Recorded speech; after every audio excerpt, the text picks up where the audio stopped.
everyone, this is Cafeccino. I'm Ramsha Nadeem and today we will make an Italian baked pasta dish. Yes, you guessed it right, it's lasagna. So starting from the Bolognese sauce, so fry your beef mince with some oil, 1 onion, garlic and bell pepper, and once that's fried, add in your spice blend, which I will give in the description box along with their quantities and all the names of the spices as well.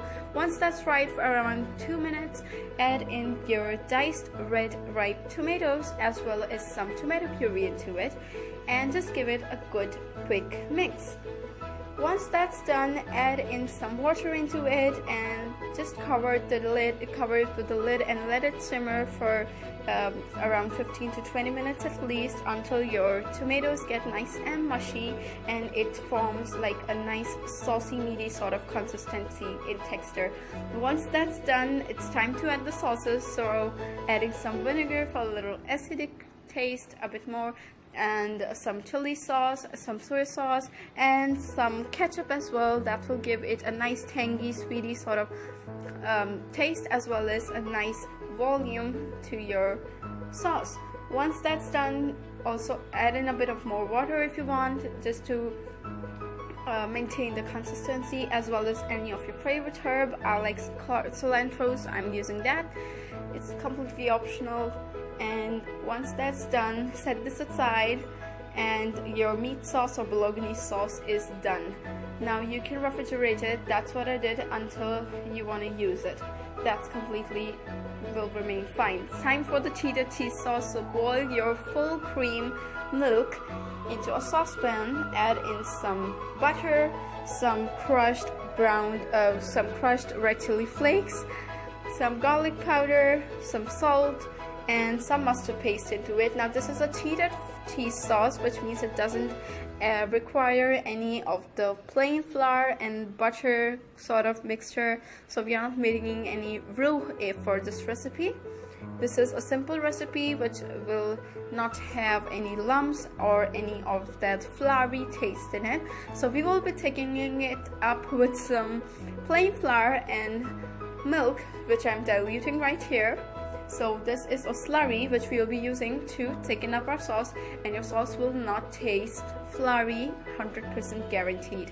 This is my very own created recipe, so I am taking guarantee of this cheese sauce. Add in a little by little of that slurry just to see how much thicker you want your sauce to be. That depends on that. And also add in some cheese into it. I like to use cheddar cheese, but you can go with a combination of cheeses as well. Any of your favorites will work.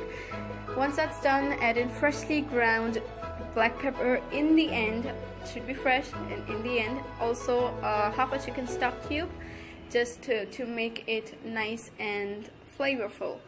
So our cheese sauce is done, our Bolognese sauce is done. Now it's time to boil the pasta, which you can do by watching up my video, which I will give you in the description box down below, of Hakka noodles, in which I have demonstrated in description how to perfectly boil your pasta or noodles. So do watch that video as well. Time to assemble. So first of all, our meat sauce or Bolognese sauce into a Pyrex heat proof dish.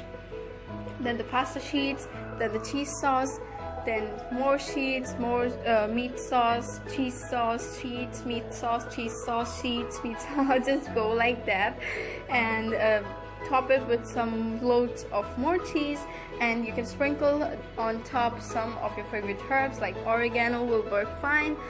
And you can even go with some sweet corns on top. Bake this until it's nice and bubbly and sort of toasty from the top. Do give this a try. It will be a completely showstopper, I guarantee, because once I made it for the first time, it was so good that I baked it 3 more dishes within just a single week of making once.